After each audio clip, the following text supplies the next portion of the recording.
गाडेघाट परिसरातील राज फार्म हाऊसवर चालू असलेल्या जुगार अड्ड्यावर कन्हान पोलिसांनी मोठी कारवाई केली आहे।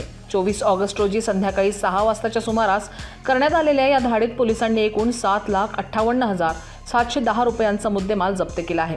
यामध्ये 6,610 रुपये रोख रक्कम, तब्बल 2,77,000 रुपयांचे 18 मोबाईल, 4,75,000 रुपयांच्या 7 दुचाकी तसेच 52 ताशांच्या पत्त्यांचा समावेश आहे। या प्रकरणात 18 आरोपींना ताब्यात घेण्यात आले असून त्यात रामचंद्र उमाठे, दशस्थ उमारे, रोशन सोनकुसरे, केशव आसवले, विकास धकाते, निशांत हेडव, अनिल अर्जे, विजय सातपुते, अजय भिसीकर, रोशन कुंभारे, शांतनु पराते, अभिषेक खवासे, शुभम सातपुते, विनय सातपुते, बंधन सातपुते, सौरभ गुडडे, हेमराज सातपुते हे सर्व तांडापेठ नागपूर व गौरव बोकडे, भरतवाडा नागपूर यांचा समावेश आहे। तर जुगार अड्डा हा नागपूरचा हसन अली याच्या मालकीच्या फार्म हाऊसवर सुरू असल्याची माहिती आहे।